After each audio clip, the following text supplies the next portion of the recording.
ಗೆಳೆಯರೇ ನಮಸ್ಕಾರ, ಹೇಗಿದ್ದೀರಿ ಎಲ್ರು? ಗೆಳೆಯರೇ, ಇಸ್ರೇಲ್ ಇರಾನ್ ಯುದ್ಧ ಸದ್ಯಕ್ಕೆ ಮುಕ್ತಾಯ ಆಗೋ ಯಾವುದೇ ಲಕ್ಷಣಗಳು ಕಾಣಿಸ್ತಾ ಇಲ್ಲ.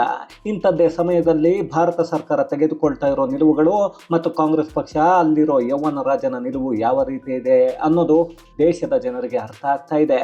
ಈಗ ನೋಡಿದ್ರೆ ಕಾಂಗ್ರೆಸ್ ಪಕ್ಷದ ಕೆಲ ನಾಯಕರು ತಮ್ಮದೇ ಪಕ್ಷದ ವಿರುದ್ಧ ತಿರುಗಿ ಬಿದ್ದು ನಮಗೆ ದೇಶ ಮೊದಲು ಅಂತಿದ್ರೆ, ರಾಹುಲ್ ಗಾಂಧಿ ಅನ್ನೋ ವಿಪಕ್ಷ ನಾಯಕ ಸುಳ್ಳುಗಳನ್ನೇ ಪದೇ ಪದೇ ಹೇಳ್ತಾ ಕೇಂದ್ರ ಸರ್ಕಾರವೇ ಸರಿ ಇಲ್ಲ ಅನ್ನೋದನ್ನ ಜನರಿಗೆ ನಂಬಿಸೋ ಪ್ರಯತ್ನವನ್ನು ಮಾಡ್ತಾ ಇದ್ದಾರೆ. ಆದರೆ ಸಾಮಾನ್ಯ ಜ್ಞಾನ ಇರೋ ಯಾವನೇ ಆದರೂ ಅದನ್ನು ಒಪ್ಪಿಕೊಳ್ಳಲ್ಲ ಅನ್ನೋದು ಎಲ್ಲರಿಗೂ ಗೊತ್ತೇ ಇದೆ. ಈಗ ಕಾಂಗ್ರೆಸ್ ಪಕ್ಷದ ಒಳಗೆ ಸಾಮಾನ್ಯ ಜ್ಞಾನ ಇರೋ ನಾಯಕರು ಇರೋದು ಪಕ್ಷಕ್ಕೆ ಬಹಳಷ್ಟು ಹಿನ್ನಡೆಯನ್ನು ತಂದಿಡ್ತಾ ಇದೆ. ಇದನ್ನು ನೋಡ್ತಾ ಇದ್ರೆ ಮೋದಿಯವರನ್ನು ಕುರ್ಚಿಯಿಂದ ಇಳಿಸ್ತೀನಿ ಅಂತಿದ್ದ ವಿಪಕ್ಷ ನಾಯಕ ತಾವೇ ಕುರ್ಚಿಯಿಂದ ಇಳಿಬೇಕಾಗತ್ತೆ ಅನ್ನೋ ಮಾತುಗಳು ಕೇಳಿ ಬರ್ತಾ ಇವೆ. ಹಾಗಾದ್ರೆ ಪಕ್ಷಕ್ಕಿಂತ ದೇಶ ಮುಖ್ಯ ಅಂತ ಹೇಳಿದ ಕಾಂಗ್ರೆಸ್ ನಾಯಕರು ಯಾರ್ಯಾರೋ? ಇದು ರಾಹುಲ್ನ ಕುರ್ಚಿಯನ್ನು ಹೇಗೆ ಕಿತ್ತುಕೊಳ್ಳುತ್ತೆ? ಮುಂದೆ ರಾಹುಲ್ನ ಕತೆ ಏನು? ಎಲ್ಲವನ್ನ ಈ ವಿಡಿಯೋದಲ್ಲಿ ನೋಡ್ಕೊಂಡು ಬರೋಣ ಬನ್ನಿ. ಗೆಳೆಯರೇ, ಕಾಂಗ್ರೆಸ್ ದೇಶವನ್ನು ಆಳ್ತಾ ಇದ್ದ ಕಾಲ ಅದು. ಆಗ BJP ಸುಮಾರು 30 ವರ್ಷಗಳ ಕಾಲ ವಿಪಕ್ಷ ಸ್ಥಾನದಲ್ಲಿ ಕುತ್ಕೊಂಡಿತ್ತು. ಆದರೆ ಯಾವತ್ತೂ ದೇಶದ ವಿರುದ್ಧ ಮಾತಾಡಲಿಲ್ಲ, ಅಧಿಕಾರ ಹಿಡಿಯೋದಕ್ಕೆ ಅಡ್ಡದಾರಿಯನ್ನು ಹಿಡಿಲಿಲ್ಲ, ಸುಳ್ಳುಗಳನ್ನು ಹೇಳೋ ಕೆಲಸವನ್ನು ಮಾಡಲಿಲ್ಲ, ದೇಶದ ಜನರನ್ನು ಅದು ದೇಶದ ವಿರುದ್ಧವೇ ಎತ್ತಿಕಟ್ಟೋ ಪ್ರಯತ್ನವನ್ನು ಮಾಡಲಿಲ್ಲ. ತಾಳ್ಮೆಯಿಂದ ಕಾಯ್ತಾ ಅವಕಾಶಗಳು ಸಿಕ್ಕಾಗ ಅದನ್ನು ಜನರಿಗೆ ತಲುಪಿಸ್ತಾ ಈಗ ಕೇಂದ್ರದಲ್ಲಿ ಅಧಿಕಾರದಲ್ಲಿ ಕುಳಿತಿದೆ. ಇದು ನಮಗೆ ನಿಮಗೆ ಎಲ್ಲರಿಗೂ ಗೊತ್ತಿರೋ ವಿಚಾರ. ಅದೇ ಕಳೆದ 11 ವರ್ಷಗಳಲ್ಲಿ ರಾಹುಲ್ ಮತ್ತು ಕಾಂಗ್ರೆಸ್ ಪಕ್ಷ ಅದಕ್ಕೆ ತದ್ವಿರುದ್ಧವಾಗಿ ಅಧಿಕಾರ ಹಿಡಿಯೋದಕ್ಕೆ ಯಾವುದೇ ಹಂತಕ್ಕೆ ಬೇಕಾದರೂ ಹೋಗೋದಕ್ಕೆ ತಯಾರಾಗಿದ್ದಾರೆ. ಅದಕ್ಕಾಗಿ ದೇಶದಲ್ಲಿ ಏನೇ ಆದರೂ ಮೋದಿ ಕಾರಣ ಅಂತಾರೆ. ರಾಹುಲ್ ಗಾಂಧಿ ಮನೆಯಲ್ಲಿ ನೀರು ಬರದೇ ಇದ್ರು ಅದಕ್ಕೂ ಮೋದಿ ಕಾರಣ ಅಂತಾರೆ. ರಾಹುಲ್ ಸಂಸತ್ ಹೊರಗೆ ಏನಾದರೂ ತಿಂತಾ ಕೂತ್ಕೊಂಡ್ರೆ ಅದಕ್ಕೂ ಮೋದಿ ಕಾರಣ ಅಂತಾರೆ. ಈಗ ಗ್ಯಾಸ್ ಸಮಸ್ಯೆಗೂ ಮೋದಿ ಕಾರಣ, ಟ್ರಂಪ್ ಹುಚ್ಚನ ಹಾಗೆ ಆಡೋದಕ್ಕೂ ಮೋದಿ ಕಾರಣ ಅಂತ ನರೇಂದರ್ ಸೆರೆಂಡರ್ ಅಂತ ಆಗಾಗ ಹೇಳ್ತಾನೆ ಇದ್ರು.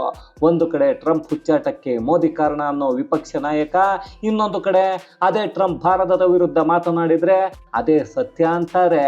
ಇದನ್ನ ನೋಡ್ತಾ ಇರೋ ಕಾಮನ್ ಸೆನ್ಸ್ ಇರೋ ಜನರು ಇವನ್ಯಾವನು ನಾನ್ ಸೆನ್ಸ್ ನಮಗೆಲ್ಲ ಕಿರಿಕಿರಿ ಮಾಡ್ತಾ ಇದ್ದಾನೆ ಅಂತಿದ್ದಾರೆ. ಪಾಪ, ಅವರು ನಮ್ಮ ದೇಶದ ವಿಪಕ್ಷ ನಾಯಕ ಅನ್ನೋದನ್ನೇ ಜನರು ಮರೆತಿದ್ದಾರೆ ಅನ್ಸುತ್ತೆ. ಇರ್ಲಿ ಬಿಡಿ, ದೇಶದ ಸಮಸ್ಯೆಗಳ ಬಗ್ಗೆ ಚರ್ಚೆ ಮಾಡಿದ್ರೆ, ಸಾಮಾನ್ಯ ಜನರ ಬಗ್ಗೆ ಚರ್ಚೆ ಮಾಡಿದ್ರೆ ಜನರಿಗೂ ಇವನೊಬ್ಬ ವಿಪಕ್ಷ ನಾಯಕ ಅಂತ ಗೊತ್ತಾಗ್ತಾ ಇತ್ತು. ಅದನ್ನು ಬಿಟ್ಟು ಯಾವಾಗಲೂ ವಿದೇಶದಲ್ಲಿ ಆಗಿದ್ರ ಬಗ್ಗೆ ಚರ್ಚೆ ಮಾಡಬೇಕು ಅಂದರೆ ಇವನೇ ಅವನು ಬಂದು ದೇಶದ ಒಳಗೆ ಯಾವುದೋ ದೇಶದ ಕತೆ ಮಾತಾಡ್ತಾನಲ್ಲ ಅಂತ ಜನರು ಅಂದುಕೊಂಡಿರ್ತಾರೆ. ನಮ್ಮ ದೇಶದ ಮನುಷ್ಯನೇ ಅಲ್ಲ ಇವನು ಅಂತಲೂ ಅಂದ್ಕೊಂಡಿರ್ತಾರೆ. ಇಲ್ಲಿ ಜನರು ಹಾಗೆ ಅಂದುಕೊಂಡ್ರೆ ರಾಹುಲ್ ಗಾಂಧಿಗೆ ತೊಂದರೆ ಏನೂ ಆಗಲ್ಲ. ಆದರೆ ಕಾಂಗ್ರೆಸ್ಸಿನ ಹಿರಿಯ ನಾಯಕರೆಲ್ಲ ರಾಹುಲ್ ಗಾಂಧಿಯ ಹುಚ್ಚಾಟಕ್ಕೂ ನಮಗೂ ಸಂಬಂಧ ಇಲ್ಲ ಅಂತ ದೂರ ಉಳಿದುಕೊಳ್ತಾ ಇದ್ದಾರೆ.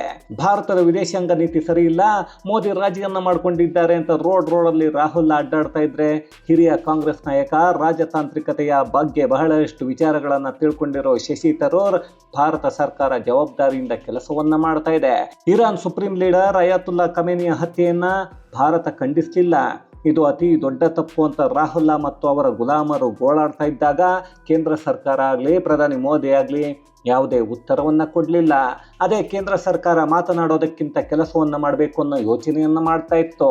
ಆಗಲೇ ಇರಾನ್ ರಾಯಭಾರಿ ಕಚೇರಿಯಲ್ಲಿ ಸಂತಾಪ ಪುಸ್ತಕಕ್ಕೆ ವಿದೇಶಾಂಗ ಕಾರ್ಯದರ್ಶಿ ವಿಕ್ರಮ್ ಮಿಸ್ತ್ರಿ ಸಹಿಯನ್ನು ಹಾಕಿದ್ರು.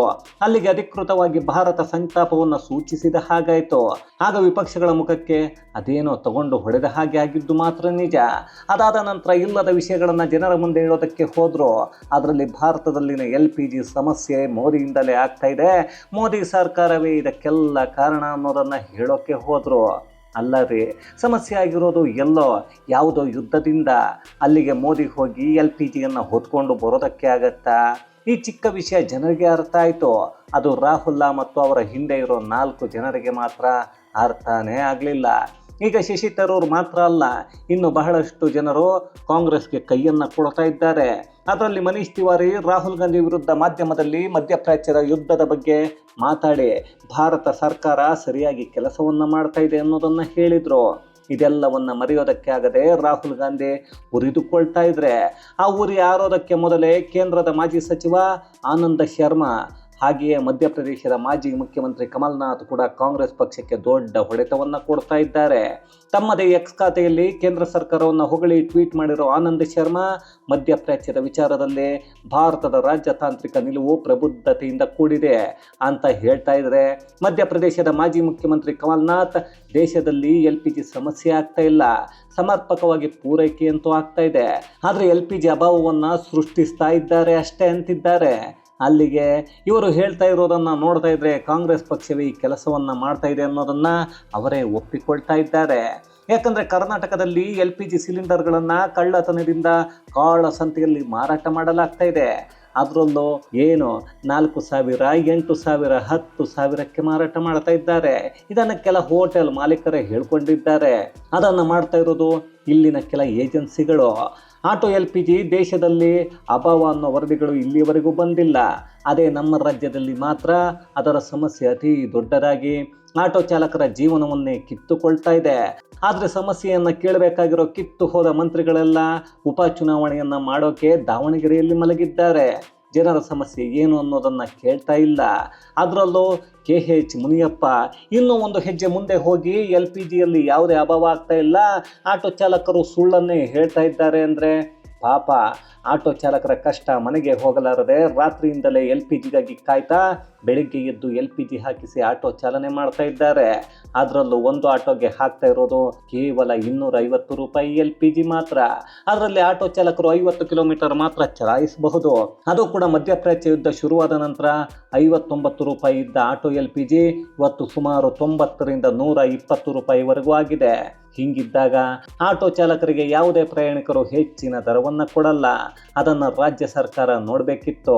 ಆದರೆ ಅಲ್ಲಿರೋ ಮಂತ್ರಿಗಳಿಗೆ ಇದ್ಯಾವುದು ಕಣ್ಣಿಗೆ ಕಾಣಿಸ್ತಾ ಇಲ್ಲ ಅನ್ನೋ ಹಾಗೆ ನಾಟಕದ ಬಾಳನ್ನು ಬಾಳ್ತಾ ಆಟೋ ಚಾಲಕರನ್ನು ಬೀದಿಗೆ ತಂದಿದ್ದಾರೆ. ಇಷ್ಟೇನಾ? ಇಷ್ಟೇ ಆಗಿದ್ರೆ ಪರವಾಗಿಲ್ಲ.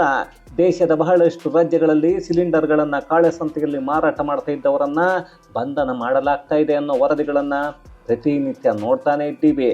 ಅದೇ ಕರ್ನಾಟಕದಲ್ಲಿ ಮಾತ್ರ ಅಂತಹ ಯಾವುದೇ ವರದಿಗಳು ಆಗ್ತಾ ಇಲ್ಲ. ವರದಿಗಳು ಆಗೋದಕ್ಕೆ ನಮ್ಮ ರಾಜ್ಯ ಸರ್ಕಾರ ಅಂತಹ ಯಾವುದೇ ಕ್ರಮವನ್ನು ತೆಗೆದುಕೊಳ್ಳೋದು ಇಲ್ಲ. ಅದರಲ್ಲೂ ಬಹಳಷ್ಟು ಜಿಲ್ಲೆಗಳಲ್ಲಿ ಸಿಲಿಂಡರ್ ಡೆಲಿವರಿ ಆಗಿದೆ ಅನ್ನೋ ಮೆಸೇಜ್ಗಳು ಗ್ರಾಹಕರಿಗೆ ಬಂದರೂ ಸಿಲಿಂಡರ್ ಮಾತ್ರ ಮನೆಗೆ ಬರ್ತಾ ಇಲ್ಲ.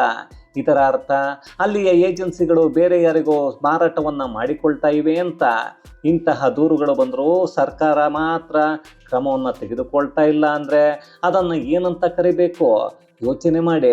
ಹೊಟ್ಟೆಗೆ ನಮ್ಮ ರಾಜ್ಯದ ನಾಯಕರು ಅನ್ನಿಸಿಕೊಂಡಿರೋ ಅಯೋಗ್ಯರು ಅನ್ನವನ್ನು ತಿಂತಾರಾ ಅಥವಾ ಹೇಸಿಗೆಯನ್ನು ತಿಂತಾರಾ ಅನ್ನೋದು ಗೊತ್ತಾಗ್ತಾ ಇಲ್ಲ. ಇವರ ನಾಟಕಗಳನ್ನು ನೋಡ್ತಾ ಇದ್ರೆ ಹೇಸಿಗೆಯನ್ನು ತಿಂತಾರೆ ಅನಿಸುತ್ತೆ. ಈಗಾಗಲೇ ಮೊದಲು ಕಾಂಗ್ರೆಸ್ ಪಕ್ಷದಲ್ಲಿದ್ದು ಈಗ BJPಯಲ್ಲಿರೋ ಜ್ಯೋತಿರಾದಿತ್ಯ ಸಿಂಧ್ಯಾ ಕೂಡ ರಾಹುಲ್ ಗಾಂಧಿಗೆ ಮುಖಕ್ಕೆ ಉಗಿತಾ ಇದ್ದಾರೆ. ಅದೇನೇ ಆದರೂ ರಾಹುಲ್ ಗಾಂಧಿ ಒಬ್ಬ ದೇಶದ್ರೋಹಿ, ಅವನೊಬ್ಬ ಅವಕಾಶವಾದಿ, ಅವನನ್ನು ನೀವೆಲ್ಲ ಪಪ್ಪು ಅಂದ್ಕೊಂಡಿದ್ದೀರಿ, ಅವನ ಪಪ್ಪು ಅಲ್ಲ, ಒಬ್ಬ ಕ್ರಿಮಿನಲ್ ಅನ್ನೋದನ್ನು ಬಹಳಷ್ಟು ಜನರು ಹೇಳ್ತಾನೆ ಇರ್ತಾರೆ. ಅಂಥದ್ರಲ್ಲಿ ಯುದ್ಧದ ವಿಚಾರದಲ್ಲಿ ಕಾಂಗ್ರೆಸ್ ಪಕ್ಷದಲ್ಲಿ ವಿಭಜನೆ ಈಗ 2ನೇ ಬಾರಿಗೆ ಆಗ್ತಾ ಇದೆ. ಆಪರೇಷನ್ ಸಿಂಧೂರ ಸಮಯದಲ್ಲೂ ಇದೇ ರೀತಿಯ ವಾತಾವರಣವನ್ನು ನೋಡಿದ್ವಿ. ಅಲ್ಲೂ ದೇಶದ ಪರ ಅಂತ ಕೆಲ ಕಾಂಗ್ರೆಸ್ ನಾಯಕರು ರಾಹುಲ್ನ ವಿರುದ್ಧ ಮಾತನಾಡಿದ್ರು. ಈಗಲೂ ಅದೇ ಪರಿಸ್ಥಿತಿ ಕಾಂಗ್ರೆಸ್ ಒಳಗೆ ಆಗ್ತಾ ಇದೆ. ಇಲ್ಲೂ ನಾವು ದೇಶಕ್ಕೆ ಕಷ್ಟ ಬಂದಾಗ ದೇಶದ ಪರ ಅನ್ನೋದನ್ನು ಬಹಳಷ್ಟು ಕಾಂಗ್ರೆಸ್ ನಾಯಕರು ಓಪನ್ ಆಗಿ ಮಾತಾಡ್ತಾ ಇದ್ದಾರೆ. ಇದನ್ನು ನೋಡ್ತಾ ಇರೋ ಕಾಂಗ್ರೆಸ್ಸಿನ ಯೌವನ ರಾಜ ರಾಹುಲ್ನ ಮಾತ್ರ ಅಬ್ದುಲ್ಲಾ ಪುತ್ರನ ಹಾಗೆ ಅಯ್ಯೋ ಇಲ್ಲಿ BJP ವಿಚಾರ ಯಾವುದು, ದೇಶದ ವಿಚಾರ ಯಾವುದು ಅನ್ನೋದು ಗೊತ್ತಾಗದೆ ಕಕ್ಕಬಿಕ್ಕಿಯಾಗಿದ್ದಾರೆ. ಅವರೇನೋ ಕಕ್ಕಬಿಕ್ಕಿಯಾಗಿ ಏನೇನೋ ಮಾತಾಡ್ತಾರೆ. ಅವರಿಗೇನೋ ಕಾಮನ್ ಸೆನ್ಸ್ ಇಲ್ಲ. ಹಾಗಂತ ಜನರಿಗೆ ಕಾಮನ್ ಸೆನ್ಸ್ ಇಲ್ವಾ ಅಂದರೆ ಖಂಡಿತ ಇದೆ. ಅದೇ ಕಾರಣಕ್ಕೆ ವಿಪಕ್ಷ ನಾಯಕ ಮತ್ತು ಅವನ ಹಿಂದೆ ಇರೋ 4 ಜನರಿಗೆ ಕಾಮನ್ ಸೆನ್ಸ್ ಇಲ್ಲದೆ ನಾನ್ಸೆನ್ಸ್ ಥರ ಆಡ್ತಾ ಇದ್ದಾರೆ. ಆದರೆ ನಮಗೆ ಜ್ಞಾನ ಇದೆ ಅಂತಿದ್ದಾರೆ. ಇದೇ ಸಮಯದಲ್ಲಿ ಇದೆಲ್ಲವನ್ನು ರಾಹುಲ್ ಮಾಡೋಕೆ ನಿಂತಿರೋದು ಪ್ರಧಾನಿ ಮೋದಿ ಅವರನ್ನು ಹುದ್ದೆಯಿಂದ ಕೆಳಗಿಳಿಸಬೇಕು ಅಂತ. ಆದರೆ ಈಗ ಸದ್ಯದ ಪರಿಸ್ಥಿತಿಯನ್ನು ನೋಡ್ತಾ ಇದ್ರೆ ರಾಹುಲ್ನ ಕುರ್ಚಿಯೇ ಅಲ್ಲಾಡೋ ಎಲ್ಲ ಲಕ್ಷಣಗಳು ಕಾಣಿಸ್ತಾ ಇವೆ. ಆ ಸ್ಥಾನಕ್ಕೆ ಪಿಂಕಿ ವಾದ್ರಾ ಬೇಕು ಅಂತ ನಾಳೆ ಕಾಂಗ್ರೆಸ್ಸಿನ ಕೆಲ ನಾಯಕರು ಹೇಳಿದ್ರು ಅಚ್ಚರಿಯನ್ನು ಪಡಬೇಕಿಲ್ಲ. ಯಾಕಂದರೆ ಪ್ರಿಯಾಂಕಾ ವಾದ್ರಾ ಮತ್ತು ರಾಹುಲ್ನ ಮಧ್ಯೆ ಅಂತರ್ಯುದ್ಧ ಶುರುವಾಗಿ ಬಹಳಷ್ಟು ದಿನಗಳಾಗಿವೆ. ಮೇಲ್ನೋಟಕ್ಕೆ ಅವರಿಬ್ಬರು ಭಲೆ ಅಣ್ಣ ತಂಗಿ ಅನ್ನೋ ಹಾಗೆ ಕಾಣಿಸ್ತಾ ಇದ್ದಾರೆ. ಒಳಗಿನ ಸತ್ಯ ಬೇರೆನೇ ಇದೆ. ಹಾಗಾಗಿ ರಾಹುಲ್ನ ವಿಪಕ್ಷ ನಾಯಕನ ಕುರ್ಚಿ ಎಷ್ಟು ದಿನ ಅನ್ನೋ ಗ್ಯಾರಂಟಿ ಇಲ್ಲದ ಹಾಗೆ ಆಗ್ತಾ ಇದೆ. ಇದು ಗೆಳೆಯರೆ, ರಾಹುಲ್ ಮತ್ತು ಕಾಂಗ್ರೆಸ್ ಪಕ್ಷದ ವಿರುದ್ಧವೇ ಕಾಂಗ್ರೆಸ್ ನಾಯಕರು ತಿರುಗಿ ಬಿದ್ದು ನಮಗೆ ದೇಶ ಮೊದಲು ಅಂತ ಹೇಳ್ತಿರೋದ್ರ ಕುರಿತಾದ ಒಂದಷ್ಟು ಮಾಹಿತಿ, ಮತ್ತಷ್ಟು ವಿಶೇಷತೆಗಳೊಂದಿಗೆ ಮುಂದಿನ ವಿಡಿಯೋದಲ್ಲಿ ಭೇಟಿಯಾಗೋಣ. ಅಲ್ಲಿಯವರೆಗೂ ಕನ್ನಡವೇ ಸತ್ಯ, ಕನ್ನಡವೇ ನಿತ್ಯ.